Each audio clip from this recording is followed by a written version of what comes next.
This episode, we're talking all about tax. And I'm sorry for that.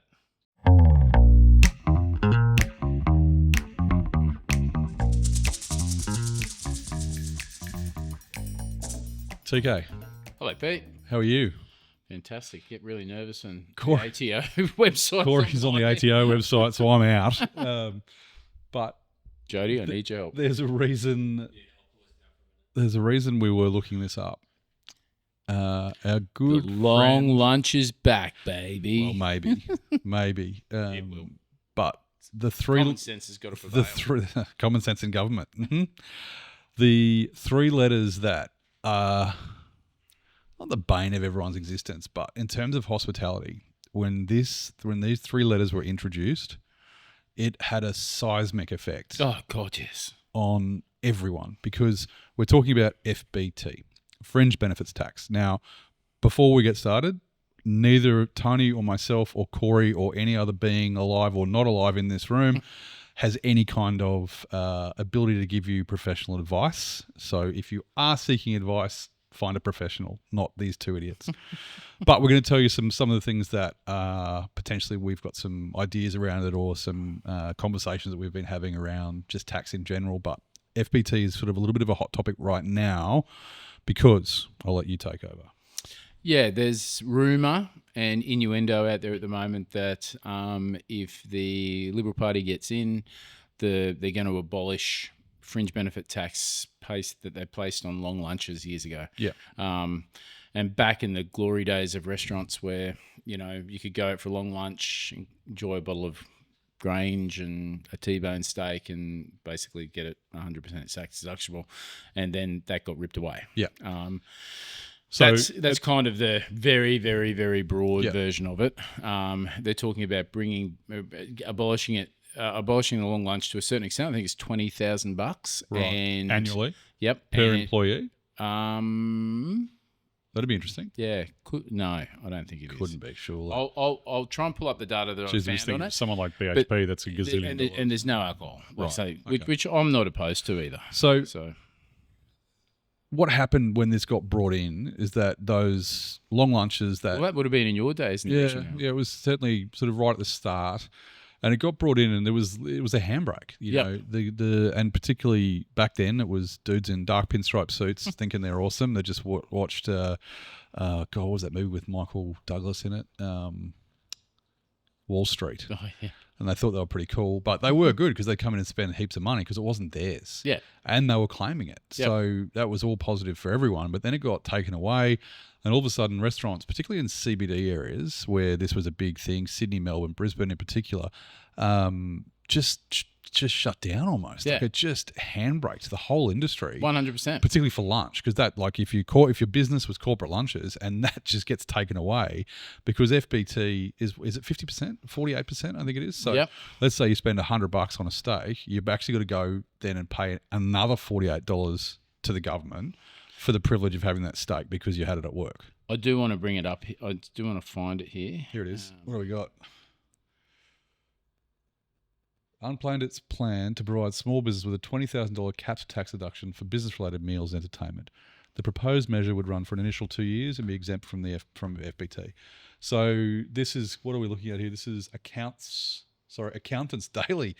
Accountants Daily, the website that I'm sure gets a hell of a lot of traffic. This one here says long lunches are back on the menu for small business with hospitality peak bodies. Promising and praising Peter Dutton to promise to introduce tax deductions for up to $20,000 per business-related meals and entertainments expenses. This is unprecedented pre-election policy, blah, blah, blah. It'll be interesting if it happens. And it will be a much-needed kickstart for, I believe, the cafe culture in all of our cities, which is dying really a slow, painful death at the moment. Do you think it will trickle down at all levels, or are we just talking about like the high-end restaurants, where people want to go and have a nice meal and, take clients out for lunch? I mean, that still happens. We all know that, but people are paying for it. Yeah. They're paying an extra 50 to 48%. Look, if that's what it has no choice but to help everybody. Yeah. But I think cafes in particular, the entry level stuff, where send the PA out to grab half a dozen flat whites Yeah. over a business meeting, or let's meet for breakfast. I think that's where you're going to, hopefully they see a bit of relief there. I'd love to see. I mean, the thing is, there's no data because it hasn't been done before, but it'd be really interesting to see 3 months after this, if it does go ahead, what that means to any small business. And hopefully, if it does, we'll reach out to some people after a few months and see if it has had an impact or not. Yep.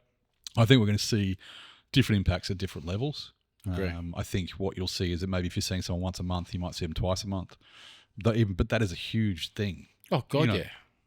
For any restaurant, if you can double your client spend in a month, that's a pretty good win. I think if they can just make it a bit easier for people to spend some money, it doesn't really matter. Like, not just in our industry. Obviously, we're sitting here talking behind a hospitality-based podcast. So, but I just think that, in particular, post-COVID, that cafe market, man, have you clearly been to Sydney and Melbourne, like, this, it feels like there's a bit of soul missing. Well, a lot of them are gone. Yeah. Like, actually, I was surprised last time I was in Sydney, and I was quite surprised. Well, Melbourne feels like a different city. Yeah.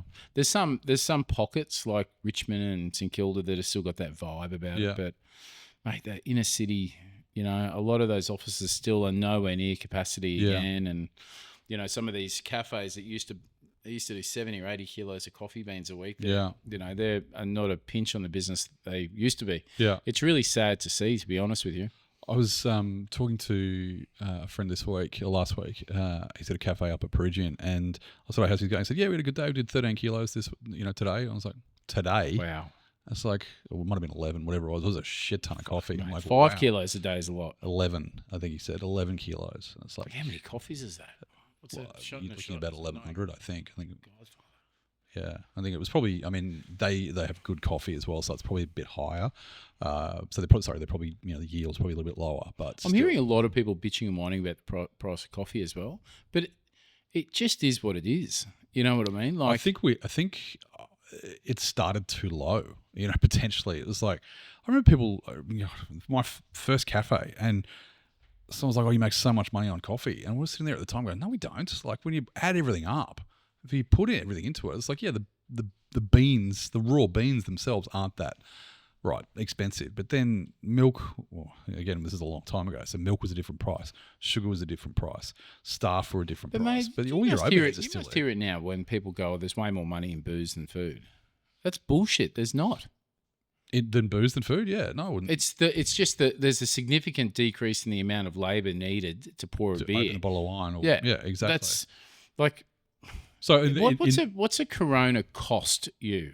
Just pick a beer.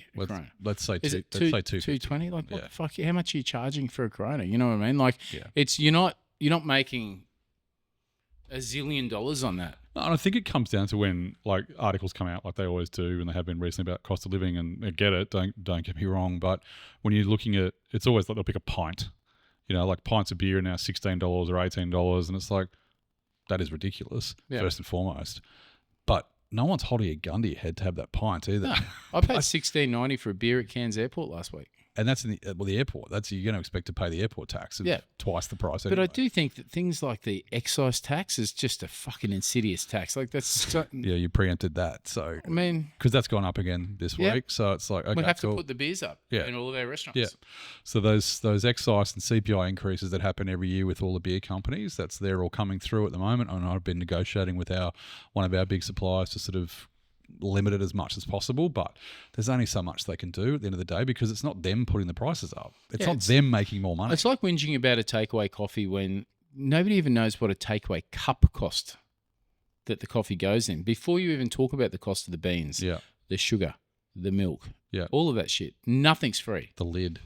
Everything. Yeah. Give them a choice. The little freckle on top. Mate, there's a great espresso bar at the Wharf where I really enjoy going to, and they give you the coffee without the lid. If you want a lid, grab one. Yeah, and I reckon they've saved 75% of the lids. Huge. That is good. What's that? What is it? Let's name that place, because it's really bloody good. Corey, do you know the name of that place at the Wharf? Anyway, we'll come back to it. Corey can do some digging and find that out because it's really good. It's a It's good, really great good place. coffee. Good coffee, yeah. Grandma dad has got he supplies the beans to him called Solid Grounded. It's very, very good. Yeah, If right. you're chasing coffee, give him a shout because there's none better on the Sunshine Coast. There we go. So he supplies the coffee for that shop, and they do a great job Yeah. making the coffee. But it's just fucking expensive. Like, I just don't understand these, and it's a race to the bottom if you're trying to sell great coffee at the cheapest possible price. You got to sell it for what you have to. Yeah. Just make sure it's good every day. I think the other thing is with that, and this we're trending away from the topic, which we don't often do, is that idea of, is coffee the loss leader for that business though? You know, are they, you know, do you make it, it's $4, it's $3, whatever, to get them in If the you're doing door? 11 kilos a day, you're not. You know, that's not a loss leader at all. But the other thing is, you know, if we say, right, we're going to sacrifice margin here. Yep. We're going to get people in the door, and we're going to hope they order some fruit toast, or hope they order some eggs, or hope they order a muffin, whatever. Is that, I don't know if anyone's like necessarily intentionally thinking that, but is that what we did at the start, where it was like, oh, it's just coffee, who cares? You know, I'm talking a long time ago when coffee really wasn't what it is now, particularly in this country. And actually, Sunny Coast has got a really strong coffee scene. It's really good. Yeah. Really good. Even down here, the guys, we're in Boca, over at Bocarina Beach at the moment, and Stower, they do a great coffee. we do that, You know, Jazz, she's got another coffee shop down at Calandra called One Block Back. It's a cracker as well. Yeah, that heaves that place. Sundays, which is 2 doors down, fuck, they do a great job. Yeah. The coffee's so good. Yeah. So just in this little strip alone, it's really, really good. Great if you're And we- living upstairs, that's for sure. And we kind of stick to our lane. Like, we don't, unless you're dining in the restaurant, we don't do coffee. Yeah. So we rely on those guys to be good. So Yeah, because it's a different business Yeah, as well, right? Like 100%. takeaway coffee is very different to in-house coffee. So how'd you go with that name, Corey? Did you Local social, Social, that's it. them. Local social. Get Look down them there. up. It's really good. Very, very good. And then But go you across the road and get a Kenilworth donut. You kind of, yeah, exactly. She does good coffee too, Jenna does. The other thing that you do it regularly with a wine list is you've got to make some margin with wine by the glass, but your bottle price is probably not where it needs to be to get the margin you need. So you rely on at least half the people having 1 or 2 glasses rather than a bottle. Yeah. You know, I know Rice Boy, if everybody ordered a bottle of wine, we'd be fucked because we don't get the margin for it. Over on that. But I mean, it's that's the reality of it. That's why a curry is as cheap as what it is. Yeah. So And that's the thing, is that it's a balancing game. balancing act. Yeah, it's like juggling the balls, Yep. I suppose. And that's where I think again bringing that back to the tax conversation. It's like, okay, so let's say I've got a cafe, and my cafe increases by, 2 extra people coming in a week, or 5 or a day, or whatever. What that means to me at the end of the day, like if I get 10 extra coffees a day, let's say they're $4 each, that's $40 across a week is $280. Across a year is But $10,000, $12,000. Do you get surprised with sit-down coffee shops when you go in there and you might be having a takeaway? business meeting? No, or you sit down, you have a coffee, and no one comes anywhere near you. No, you got to get up. How easy is it to order a second coffee when somebody comes over? It happened down at Stowe when we were there, and the young lady came around and said, "Just another round for you." I was undecided, but I'm like, Not when that happens. yeah. I'll But have it's like another round. beer. It's the same thing. It's like a glass of wine. It's like you got 1/3 left. Would you like me to top? Would you like another one? Yeah. Fucking oath I would. We call it getting nicked at that Market makes- that Bistro. makes sense. She basically tips it down your throat. Jesus. Shout out Nick Winter. I was going to say something else then. Nick is always on holidays. What was I going to say? It was really good. But that Must I mean, must the have been. maths is the maths. I look at it and I go, well, with the coffee, do yourself a favour. And like when I gave it, I can't remember, was it a $5 note? It might have been $4. And they Cash? said, it's actually more. Man, I keep the cash economy rolling because that's a whole nother topic. And it won't be half an hour episode either, Corey, if we're going to do the cash. That'll be But 3 anyway, days. I think, and no ATO, I play by the books. I just think that the cash economy's got to survive. But when they said that the price of the coffee's gone up, and they did it really casually, like they were worried, but I was like, oh, of course, Yeah. it was cheap anyway. You've got to charge what you got to charge, Yeah. and don't bitch about it. Just if you can't afford it, just have 1 a week or 2 a week, or Yeah. but concentrate on the quality of it. Don't. But then, do you think that don't have one? That almost sounds like the well, don't have as much smashed avocado on toast, and then you'll be able to afford a house, which is just bullshit. By the way, but you know what I mean? Like, Yeah. it's like that again. We're on that fine line of right. Am I that makes complete sense? Yep. But on the other hand, someone go, you sound like a bit of a dick. You know, and it's like, okay, well then you make the choice. You've got the choice. You can listen to this or you can turn it off. Yeah. You can buy the coffee or you don't have to buy the coffee. I'm not going to tell you what to do. If you want a Porsche, you can go and work 3 jobs and buy a Porsche if you want to. Yeah, But you just got to. The sacrifices need to be made. No one's going to hand you a coffee every morning and just go, "Thanks for being awesome." So I give a copy to my wife. There we go. Morning. Yeah, so thanks for being awesome. Do you say that? You should. yeah, should. Bless her. He's underperforming. At least he's doing that. So I'm still off the coffee, so it's hard to talk about coffee. So I went to meet someone for a coffee the other day, and she's like, "Oh, what are you having?" I'm like, "I'm actually not having coffee." I was like, well, "I don't even know What do you have? order." Do you have a peppermint tea? No, you know what I had the other day? Sparkling water. No, normally it'd be sparkling water, but I had a lemon iced tea. And I think Who are you? there was 40 grams of honey in this thing. There was so much honey in it. It was unbelievable. You have an iced tea in America, and you may as well have a Red Bull. Yeah. Yeah. It's just sugar. Fuck. Yeah. All right. So first thing you do, FBT, let's do the hypothetical. Mm-hmm. They take it off for food in restaurants, cafes. What's the first thing you do? Button up and get ready to go, because I reckon it's going to have a big impact on us, in particular with the inner city, the Sunshine Coast city, the CBD in Maroochydore.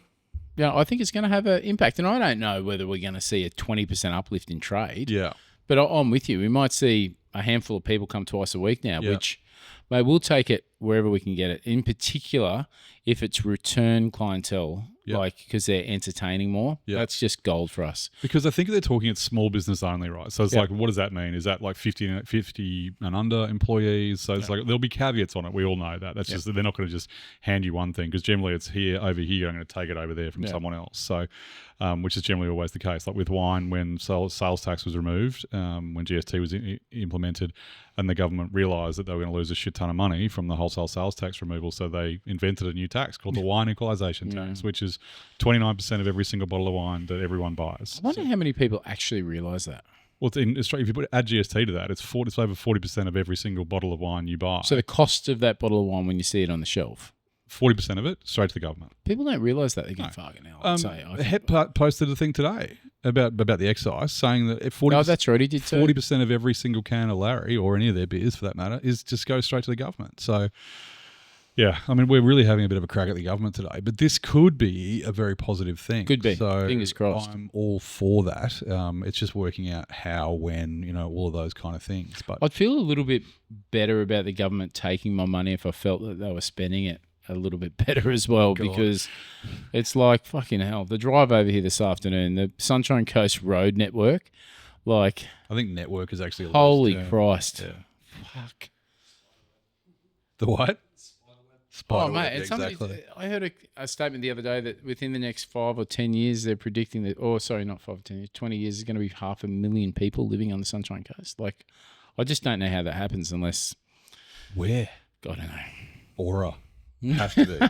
You know what I mean? Like, it has that is a rat's nest down there. Have you been in there? That's a place you do not want to go into if you want to get out in a hurry. Like, there's got to be issues there with fire, or the Sandstone Point Hotel. Well, they'll get a new entry to the motorway, I think. But that's the thing. It's like, at the moment, if you need to get in there in a hurry, no, it's not funny. There's no way to get there. There's literally one in and one out. I'd like to know that the way that the government puts so many rules and regulations on restaurants regarding food safety and liquor licensing and all the rest of it, yet they can go and put 10 billion houses stacked up within an inch of each other and have one road in and one road out and not make the driveway big enough for a car to park on the fucking driveway. Like, who's making those rules? The road's wide enough to actually put 2 cars so you can drive through when 2 cars are parked on the street. You see these poor builders trying to build it? It's like, it is a rat's nest. Yeah, it's... Yeah. Fines who? Fines the people parking, or... Fines the builders for parking, because I live in it. So when the builders are building, and they park their car on the side of the road, if they're slightly up in the gutter, they'll be like, if they're trying to be courteous to clear some way, they get in trouble for that. they get fined. How good is the world we live in? But yeah, I think it is one of those things where I don't think this is it's going to fix everyone's challenges, but it's certainly a positive step.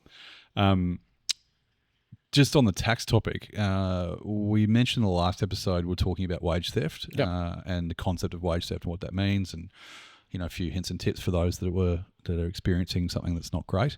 And one of the taxes we didn't really talk about in terms of an employer's responsibility is one of my favorite taxes on the planet, payroll tax. Oh, you just needed to fuck my whole night up. Well, no, I just think it's the most insidious tax. I think we've talked wet about taxes up there as well, but that's wet's just up there, ridiculous. but this is, it's one of those things where I think we've mentioned it a couple of times before, but just so everyone's aware of what payroll tax is, and correct me if I'm wrong here, but basically once you have a payroll of $1 million, Can you pull it up, Corey? I'm pretty sure. I think it's if you have a payroll larger than $1 million a year, then you therefore get to pay an extra 4%. Yeah, from that threshold. From that number. Yeah. So basically anything over 1.2, whatever the number is, you pay an extra 4% on every single. So it's a state or territory tax that is calculated on the total wages you pay each month. Can you click into that and see if it's got anything about the down here? What is payroll tax? Yeah. Perfect. So, nope. Yeah. So No, there's a threshold. I think it's 1.2. in the 2024-25 that a monthly threshold of 75 and 125 respectively. Where's Queensland? Is that on there? So that's a month. National. So basically, you pay when your total Australian wages are over the tax-free, which you just scrolled past. Sorry, mate. Can you just go back up for a sec? 1.3 million. You pay when your total Australian wages are over the tax-free threshold for the relevant state or territory. So they vary. So what is if your annual Australian tax table wages are $1.3 million or less, you may still be able to register for payroll tax. If you are a member of a group of employees, the $1.3 million threshold is grouped. Yeah. So it's 1.3 million. So $1 over 1.3. 40 cents of that dollar goes to the government. So the thing is, well, it's a pretty decent business, right, to get to $1 million in payroll. But it's not that massive. But we pay it. Yeah. So I mean, it's not like, you're not McDonald's. No. It's not BHP. We're just no offense to either of those companies, don't get me wrong, but you don't have 2,000 outlets or 20,000 employees. My question to you is, why do you fine somebody? And let's face it, you could call it a tax or a fine for employing people, because I don't understand. Corey's just jumped on what I believe, based on the way that it was just writing those things out, something along the lines of ChatGPT. So Queensland 4.75%. I was 4.75%. Cool, it's gone up to. So there's a few things you don't have to. Yeah. So taxable wages include salaries, superannuation, bonuses, allowances. So allowances could be vehicle allowances. That could be travel allowances. Some contract payments. Wow, that's amazing. Exemptions and deductions for non-profits, apprentices and trainees in some states. So good. They always make it sound like it's positive that you're registering for it on the ATO website as well. It's like, yeah, well done. Yeah. But if you don't pay it, we'll put you in jail. But that's the thing, though. It's just like, congratulations for employing 100 people, 50, 20, whatever. Yeah. Now you owe us more money for that privilege. Yeah. I don't understand why. I don't understand either. How could you possibly... And it's the thing that gets raised in every election, and every single politician laughs at it because there's no government that can afford to get rid of it. Well, it's the same with... Because it's free money. Same with excise. Yeah. So, we've talked about excise. I haven't seen what the new rate is, but it was $106 a litre at 100% alcohol. So I'm sure that's it's still a lot. Yeah. And you look at, again, we've talked about this before, but a bottle of gin or vodka on a shelf could be anywhere from sort of 12 to 35, $40 worth of tax in that. Yep. Which is just depending on the alcohol level and everything else, which is just, anyway. It's one of those things where people from overseas come here and they just go, what's happening with the product? Yeah. What? Why? Go to America and walk into a bottle shop and go, why is my 1.5 litre Jack Daniels $40? Not even. Yeah. But that's another good reason to travel. But it is Costa Azul for $65. The thing is, you don't realise until you see it. And I always love having those conversations with people when they're from another country and they come into Australia and buy booze for the first time. They're like, "What's happened here? Who hurt you?" And Australia still drinks an insane amount of alcohol, which is unbelievable. It's declining though. So it should, because they can't afford it. It's probably best for everyone. But I mean, and look, don't get me wrong, there is some things where size of wineries has an impact, but not distilleries. Distilleries, it's a cap, it's a flat number. That's what it is. So up to $350,000, everything past that, you're paying it. So I've got this really uneasy feeling in my stomach that we're going to see a lot of these boutique distilleries go arse over head in the next couple of years. Do you feel that? I think for me, probably breweries first. Really? There is distilleries to an extent, and again, there's lots of things that people can do before they get to that point. But distilleries will be swallowed up. There's a few that have been swallowed up by others, even some big ones that have been bought by the big boys for market share because that's just what they want. And generally, again, it's beer companies buying these, and that'll either be a win or it's just the market's so saturated for $60 bottles of gin. At a certain, I was going to say, at a certain price point, you're right. And I think the Sunshine Coast has got a lot of distillery. One's just gone. You've got a good story with the guys that you were making gin with. Yeah. Like they haven't followed suit. They got a point of difference. Yeah. It's brave. Yeah. Like I wouldn't have the balls to make gin like that. But Jesus Christ, it's selling well. Yeah, and it's delicious. Yes. And I think that's the thing. It's like, what's the product? You know, Yeah. it's like you've said, point the battleship towards that. It's like if that is make the best that you possibly But they've can. seen a niche. They've seen a niche Yeah. market now. To make gin at that price point, you're talking about how much? 120 on the shelf. So $120 bottle of gin would be up Yeah. there with one of the most expensive gins you could buy, right? Definitely. At 50% alcohol, yes. It's like, I don't know whether it's going to sell, but clearly they identified a market. They lean in. They got a beautiful bottle. They've done some good marketing. Yeah. And we're moving it, not only in the bottle shop, but people are trying it in the bottle shop, and then they trust it, so they're happy to pay the price for it in the restaurant. Absolutely. And that's the thing. The proof's in the pudding. Yep. And that's hard to do sometimes in retail. But again, by having an open bottle behind the shelf, there's things that you can do as well. And why would you fall into line and categorize yourself with 1 million other products? Absolutely. Like it's so that was hard. all of the conversations from the start was why do that. So there's conscious decisions made to avoid that market. Yep. And there's a couple of brands, international brands that maybe aren't even in Australia. That there's one in particular that I'm thinking of in the UK that is definitely leaning into that as well. And I think that prestige market it's kind of protected a little bit more. Yep. Definitely nowhere near as competitive because it is a tough market to crack. We're seeing such a strong push in the whiskey game as well. Yeah. Like not so much bourbon, but whiskey in particular. Like not only in the bottle shop, but in the restaurant. as well. Like Really? I reckon we This is market specifically? market bistro, because I guess you've got to have the cash flow to be able to stock that product, and Absolutely. it's fucking dear, right? Like we did a McAllen's function, which was very hard to secure, but we was pouring at the function. We were pouring McAllen 25-year-old, which a lot of people will never ever see that. Thousands of dollars a bottle. So yeah, it's like, and it's hundreds of dollars for a drink. Yeah. A nip. Yeah.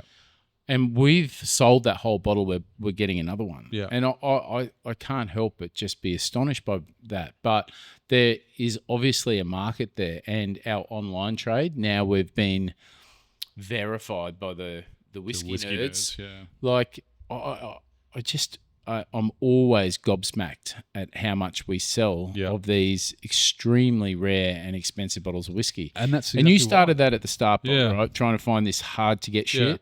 And if you ring us, give me a crack. We'll find it. Yeah, exactly. You know what I mean? It's like, give me 24 hours. I'll give you an answer. But, that ability to do that is something that the big guys can't do. I should say, like the chains can't do that because they won't get access to it anyway. And it doesn't need to be a super expensive top end one. I know that Damien at Bottle Shop got in this. It's called Traveller Bourbon. Right. Maybe pull that up, Corey, because it's worthwhile having a chat about. I think Buffalo Trace make it, but it's which just, like Chris Stapleton or something it's like Chris that? Stapleton, Is and it? it's fucking really yummy, Yeah. and it's cheap as I say it's cheap. Yeah, it's the value same for money. price as a Maker's Mark or something like so that. it's $70, $80, something like that. Bloody hell, it's good. Is that it? Yeah, that's it. Yeah, right. Yeah, Buffalo Trace. I think they make it. But it's really, really good. And we sell an absolute shit ton of it. Yeah. So that's just an interesting bottle of booze. It's got a great story behind it. It's really approachable. Yes, and mate. You're 21. You're fine. You can click on that. Oh, you can't. Well, this is an intelligence test, Corey. You've just failed. You can't get into the website. Yeah, but I mean that's the thing is that those little niches sort of Know your create, market. you know, find it exactly. But And from a SOM's perspective, how cool is it when somebody goes, have you got an interesting bourbon? Yeah. And you instantly think you're going to get touched up with a $20, $25 a nip bourbon. Yeah. And then you come along and go, have you tried Chris Stapleton's? try Maybe this. I, Yeah. you know, Buffalo Trace, yada, yada, yada. It's $10. I'd be like, how is this guy? Might be 10. Jeez. Sorry. Didn't realise we're running charities now. Sorry, you're in Brisbane. Mate, stuff's go. expensive. That's just the way there it is. It's fucking good. Good looking bottle. It's a great bottle. Tasting notes. I love these so much. I reckon I could probably tell you exactly what that says. I drank without half a looking bottle at on it. Saturday night. I can't remember what it Yummy. tastes like. Yeah, it was good. Yummy. But yeah, I think Complex aromas of vanilla, aged fruit, buttery shortbread, some kind of toastiness. Yep, toasty. rounded nut. off There by we go. caramel. And a touch of oak. There's a lot of oak and nuts.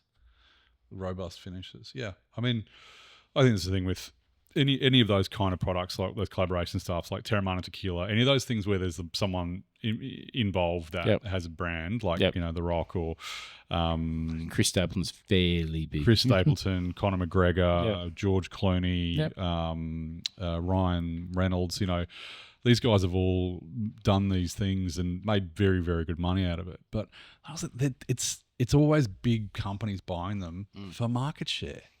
That's what they do. They eat up little companies to get their market share. I'm in negotiations right now with beer companies for beer taps for all our venues, and that is a fun conversation with all of them. I just luckily I'm dealing with some decent people, but it's very easy to get derailed when it comes to let's beer. bookmark that for a couple of weeks and see how you went. Anyway, yeah. But it is something that, you know, it's those sort of conversations around those kind of products. That could be something that's a whole episode in itself. Yeah, I think so. Interesting stuff, so. And it's hard to find those new products and interesting products, but you've got to make sure that you're giving people what they want as well. Yeah. You know what I mean? And people do see them. You Yeah. know, I know people were asking me about Terramana Tequila a year before it came into the country. Yeah. And now it's here, and I explained it to someone the other day, like, oh, is it good? And I was like, I see Terramana as like a gateway drug into tequila, because there's particularly the añejo, I think. Yeah, the añejo is quite rich, but it's quite easy. It doesn't have. Is it peaty? No, peat, so it's not it's not mezcal. mezcal. No, God no. There's just something about it that I kind of like as well. So I think it will get punters into, like, people who maybe don't want to sip tequila. Yeah. Because in, again, this country, we've just got this wonderful habit of, you know, smashing it. And, Tequila soda and ice is delicious. yeah, just really, really. tequila, ice, and lime. It's I'm not pretty as fresh as well. you. So, okay, so I'm sort of thinking, what are the other taxes? What are the other taxes we can destroy here tonight? But I think it's why one of the reasons why I sort of wanted to bring it up, obviously, is that there are things, like you said, that people aren't aware of this. No. They just don't know how much of every single dollar and every single bottle goes not to the people making it, not to the people selling it. You know, you take out all the margins, there's not a lot left, you know, and that's where, you know, your original question was, will a lot of distilleries probably close in the next couple of years? The answer is probably yes, if they don't have the right business model or they're trying to compete with everyone else. And certainly from what I've seen is that a lot of people are not trying to be different. Yeah, try and create a point of difference. Yeah, because you can make gin and vodka pretty cheap. Yeah. You can get into a bottle that's, you know, come out of a very large manufacturing country nearby for very cheap. You can get a very cheap still. You can buy cheap probably grape spirit rather than grain spirit, and you can probably all up get into something for around the $12 mark cost, maybe less. So yeah, it's worthwhile doing it. I get asked all the time if I'd ever do a distillery or a microbrewery, and it's flat no with microbrewery, I think, because I never want to do something that I can't do myself. The only reason I'd see it beneficial for you is if you're producing beer for your own venues. Yeah, yep. And But the economies of scale aren't there. Like, you'd need to have another 20 venues before that became. But I'd do a distillery, but I'd do it. I would make a very much an entry level product, and then I'd make a top end product. Right. So you'd have the steps. Yeah, but just two. That's it. Yeah, I'd do a first pour because first pour, I don't think anyone gives a fuck. But it's like it's hard to compete with first pause because of contracts as well, because you've got multinational companies coming in with checkbooks saying, "Oh, we want your rail spirits, speed rail spirits." Which for those playing at home, this is what happens. As a business, you make the decision if you're going to take some money or take. Who are the big ones? Who are the big players? Well, Pernod Ricard and Diageo are probably the two biggest. So would you suggest in the businesses you're running at the moment, they're the two that would, or one of those two will always get it? Pretty much. Yeah, I think so. I think it's changing. I think the ground is shifting because Is the discounts worth it? It's the same pot. Hmm. So that's the thing. If someone comes in and says, well, over the life of, let's say, just random numbers, but there's a 2-year contract, we're going to give you $50,000 upfront cash, but you have to pour our spirits for this length of time, and this is the volume you need to hit. And it's volumetric. They're always volumetric, so it's whatever comes last. So if it's 2 years, we haven't done the volume, you keep going until you do the volume. So, and I know I've been involved in contracts before where the numbers have been inflated quite high to get a bigger check at the start. And then 5 years later, you're still pouring this shit. And by that point in time, you're like, I hate you and I never want to see you ever again. So people have different experiences with them. It's also different for every business as to what's appropriate for them at that time. But it does take away independence in terms of, okay, I can now make my own vodka over here. I've got someone that can do it for us. It's going to cost us this much money, but I can't because I've got to use this for another 4,000 cases. Do you reckon there's a lot of people out there in the restaurant game who are going to open a business and don't realise that these people can give you upfront cash? Yes. Lots. Would you encourage them to do that? Would you encourage them to be a free agent? I'd encourage them to explore and make the decision based on where their business is. But I would probably always recommend that upfront cash is probably not the right way to do it. That you're going to get a bigger long-term benefit with a discount, loaded in. So sometimes you can do a little bit of both, or you can go sort of heavy. But again, it's the same pot. So that $100,000 is coming out of margin somewhere. So that's the bit that I think that a lot of people don't understand. It's literally the same pot. So it doesn't matter how you cut it up. It's either today's money or tomorrow's. Correct, exactly right. And all you're doing is basically borrowing it from future sales. But then also from future COGS. The only thing I like about not taking the money is you would hope that it promotes the reps to be working a bit harder for their dollar. They're coming to you going, what about this? What about this? What about this plan? What about this promotion? What about this? And I find that a lot of our reps, we're lucky. You know them. You probably use them heavily as well. They're always trying to figure out a way to drive more revenue and drive more sales. The good ones are. But if you get a big fat check and you know that you can't go anywhere, what's the point? Get a bit lazy. You know what I mean? Yeah. And I think that these reps out there who are really killing it, they're the ones that are out there just trying to figure out a way to drive that What product. else can I do? Yeah, and then just not sitting behind a massive contract where nobody can move from it. And look, I've been really fortunate. I've seen all sides of it, and there are some great reps out there for big companies that do a great job and with what they have in front of them. And I think that's the thing. If they then come to you going, hey, I've got this. What do you think about this? Can we do this? Things like, we've just locked in some things for Mother's Day for a couple of venues, and it's like, hey, cool, that's done. Let's move on to the next thing. Using those brands that we've sort of partnered with, whatever it may be, and they have stuff. It's one of those things where it's like, it's not a big deal, but it just makes life a little bit easier. It's like, maybe some branded glassware for the day, maybe some, one of those bloody Instagram things or whatever, ice buckets, some aprons, all of that stuff. Well, we take for granted sitting on somebody's shelf at home. They think it's the coolest thing. It's a big deal. Exactly right. But it has an impact on our bottom line at the end of the day. So there are good people working for companies like that will help drive that business as well, because they know they're going to benefit from it. Totally agree. But not every rep's like that. No. I can assure you of that. And I think by not taking a big fat check and locking yourself down, you're sort of encouraging them to work really hard. Yeah, and totally. I say that about food reps as well. Yeah. Like the food reps should be coming to see you every week, and rather than just saying cauliflower's out of stock, or cauliflower's going up by 2 times next week, they should be coming to you and preempting that and going, cauliflower is going to be an issue with quality next week or supply. I would advise you to go down this route, or give you a couple of options. And if your reps aren't doing that, you should be finding a fucking another one. I've had this conversation, well, not so much recently, but actually I have a couple of times recently. Someone sort of said, what have we got to do to get the business? And it's like, give me the right product. It's the same thing. I got to sell it. So if it's shit and I've got $100,000 in my back pocket, I don't know how many times I've said this in the episodes that we've shot so far. Quality of product, number one. Service and support, number two. And a distant third is price. Yeah. Price just needs to be market. yeah, If your seafood reps aren't coming to you right now saying that if you've got fresh Queensland reef fish on, well, you will not have it on next week. yeah, just floods. It's fucking not. There's not a boat going out Yeah. anywhere up north. Yeah. So unless you're buying your seafood from down south, from South Australia, from New Zealand, from Victoria, fucking, Yeah. it's going to be slim pickings. You'll have salmon, barra, and fucking snapper on. Vegetarian restaurants, things like I can't believe it's not fish.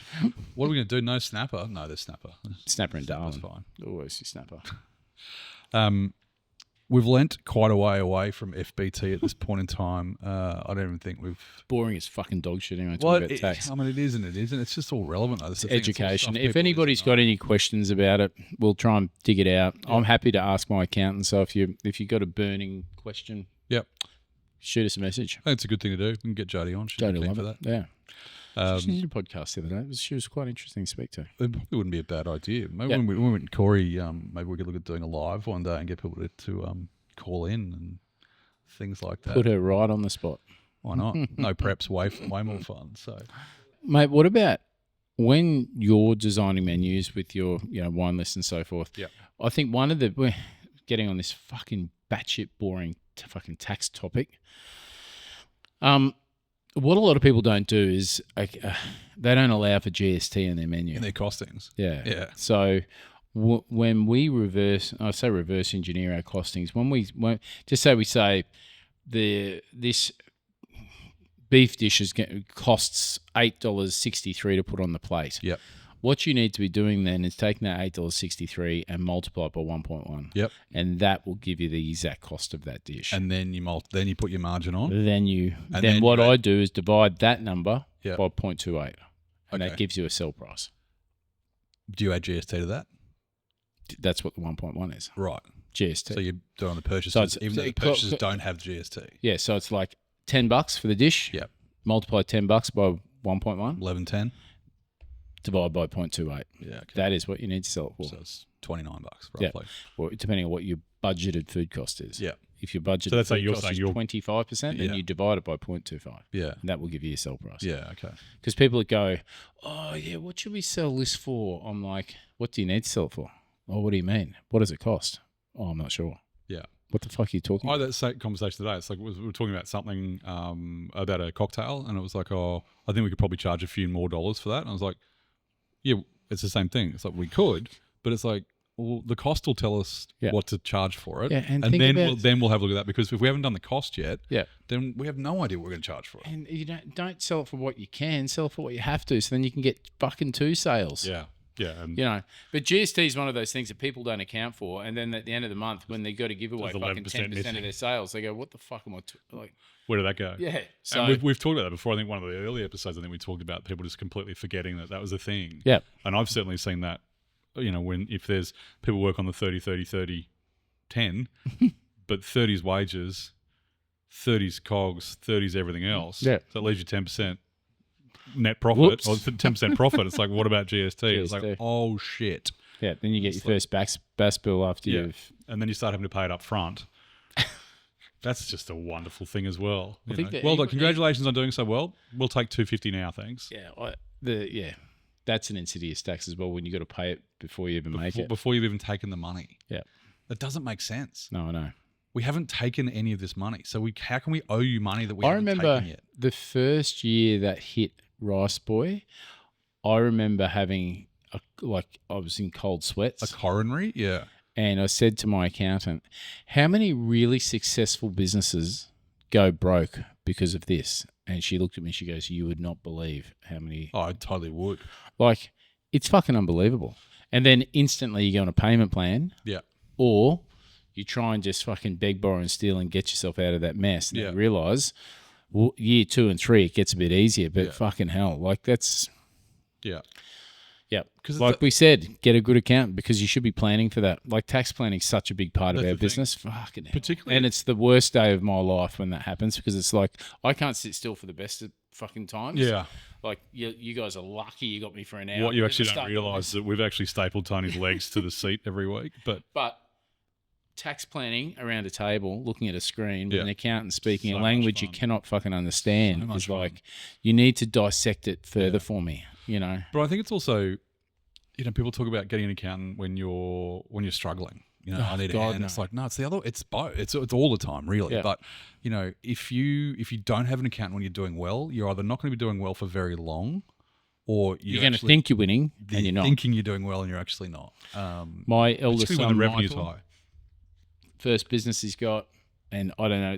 It feels like every second time we chat about business, I said, "Have you been speaking to Jody?" Yeah. Speaking to Jody. He's been, "Oh no." I'm like, "Please speak to Jody. Just Yeah. go and have a chat with her. Meet up with her. Yeah. Spend half an hour with her. You've got to do it. You Yeah. really, really do, or else you will have you could be winning and then get thrashed And losing to at the same death. time. Yeah. Yeah. And tax planning is such a big part of it. Fuck, it really is. So when you say tax planning, what are the things that are under that? So depending on the business, obviously. Yeah. So for a restaurant business, we're talking about payroll tax. We're talking about GST. We're Yep, talking about PAYG. potentially FBT. Yep. Are there any other acronyms? No, but we look at what we estimate what tax we're going to have to pay. Yeah. And then we monitor that, and if we can, we start paying the tax before it's due. Mm. So then once it's due, it's not this massive lumpy number. Yeah. And then if it's overstated, then life's a peach. Yeah. But like the tax planning is legitimately looking at what type of revenue you've got and what type of tax bill you're potentially going to have, Yeah. and get the best possible path To get to there. meet that. So you don't get there and then go, how the fuck am I going to pay that? Yeah. Which I know that happens all Oh. the time. All the And I time. think the thing is, as well, I mean, we're talking about this from the sort of framework that you and I sort of work in, where we're looking at multiple businesses and, big numbers because of volume and things like that. But this is exactly the same if you've got a cafe at the end of the street that's doing 15 grand a week. Yeah. It's exactly the same concept, because the same thing's going to happen. It's Yep. going to happen in smaller numbers, but everything's smaller, so it's going to seem exactly the same. It's all relative. Yeah, and maths was the only topic at school that I passed, maths and hospitality. So I don't get the tax stuff. Like, it's hard for me. I don't get For you to grasp it. Yeah, and I don't get all the acronyms, and I don't get the legal terminology, and I don't get the trusts and the beneficiaries and the Yeah. when I sit down with my accountant, if I'm the smartest guy in the room, it's a fucking massive It's a problem. problem, yeah. But I'm no not I'm offense. not embarrassed. Yeah. I'm not embarrassed to ask 20 times Yeah. until I have a very clear understanding of it. Well, because that's the thing. If you don't get it right, then how are you meant to tell your leaders? Correct. And then all of a sudden, you get something wrong. That could the trickle down effect to the. And mate, I don't know how many times that I go and do a tax planning session and then walk away, and I'll be driving home and I'll be like, I just want to check, and I'll ring Yeah. again and go, just for clarity, if you're not clear about it, say so. ask again. Yeah, don't be embarrassed. Yeah. Fuck, I don't think be embarrassed. that's just a general statement, because so many people are saying things, they don't want to admit they don't know it. No. But it's like, it's a specialist subject. It's like anything else. Yep. If you don't know, that's okay. Yep. You don't have to pretend to know about But it goes back to the wage theft thing as well. If you don't know, ask. Yeah. Because there's one thing thinking you know, and then there's one thing knowing the law. Yeah. And I see it all the time with our illustrious leaders, especially the older ones, you know who I'm speaking about, who naturally, because you've been doing this for 20, 30, 40 years, Yeah. you think you know. Yeah. But the reality of it is we're playing on a field where the goalposts are moving It's all the time. continually shifting. Yeah. So you've got to make sure that you're right. Yeah. And you owe it to your staff to make sure you're right. And the ATO don't give a fuck if you say, I didn't realise. Yeah. So if you're in a position of power and you are responsible for it, just make sure that you know. And when you pick your accountant, just Yeah. make sure that you I say, know. yeah, well, yeah, and just say, what, I heard on this ridiculous podcast from the Sunshine Coast about tax planning. Yeah. What does that mean? Can we look at that? I just don't want to get myself in a position where I'm sitting in a hole that I can't dig myself out of. Yeah. And I think that's imperative. And if you're responsible enough to own a business, then you should be responsible enough to manage it appropriately. 100%. And I'm just thinking right now, like, relevant topic in this realm is that, so our HR guy, Steve, hi Steve, better be listening. He is taking the senior leaders from pretty much all the kitchens through the award, like just dot Good pointing luck. it for them. Yeah, exactly. But trying Yeah, to make sense of the award. simplify it a bit. Yeah, well, it's also just making sure they understand the laws. Yeah. Making sure they know what they can and can't do, whether it be in reference to last year, 5 years, 10 years, 20 years ago. This is the new norm, so we can't fight it. Yeah. So whatever you've done in the past, that's fine. Good on you. Yeah. But this is what's relevant right now. But that's a whole day. So you've got, I think there's 12. It'll cost that business thousands and thousands of dollars. But we have to do it. Yeah. Because if they don't get it, and they're the ones who are writing the rosters, and the rosters aren't right, at the end of the week, the money's gone. And for Christ's sake, if you're in a leadership position and you don't know, there is no shame in saying to your staff member, leave that with me, I'll find out, and I'll get back to you today. 100%. There's no shame in that. So I say it to all of our team. If someone asks a question, if a customer asks a question, particularly with regards to wine, never pretend. no. Ever, ever, ever. The words that I say to everyone is, I'm just going to go and check my notes. Yeah. Because it makes you sound like you know what you're doing. Yeah. And then you go Yeah, back you around, instantly go, fucking hell, they got notes. They got notes. That person can Google. read and write. Holy shit. But You got Corey in the background with ChatGPT rolling on their also Chardonnay. doing the same thing though. That's the thing. So at the end of the day, it's there. But go and find the answer, the correct answer, and then go and deliver it back. Yeah, to and I have no shame in that. And people naturally think, because I lead our group, that I know everything that's needed to be known. I fucking don't. Yeah. You know, I'm just a hack chef who has figured out this industry to a certain extent of how we can work it on the Sunshine Coast. Like I'm not, and I don't pretend to be anything else. But that's why my inner circle of people that I know are on speed dial with me all the time. Yeah. If you looked at my phone today, I'll guarantee you there's numerous phone calls to my accountant, there's phone calls to my lawyer. I'm catching up with my lawyer tomorrow. Yep. All my key leaders, they get hit up from me on a weekly basis. And they charge you for that. That's part of the deal. That's the cost of doing business. Absolutely. Yeah, 100%. That's the thing, whether it's sitting down for half a day doing tax Because planning. the cost of not doing it properly far outweighs it. 100%. That's a very good way and a nice little way to sort of put a bow on this episode about tax. Can we which just give the never wanted tax to thing a talk about. fucking So break for another week? It's just so please? fucking relevant. I know, it is it's relevant. Constant.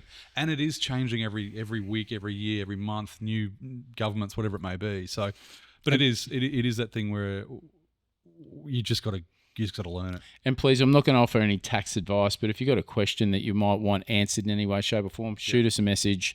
And if you want to do it in either in a DM or do it in the public forum so people can read the question, I'll try and get an answer for you from my guys. Yep. You know, I think that they will enjoy helping somebody. So Absolutely. That's what we're here to do. All right. Thanks, Good luck. Pete. Tax it up.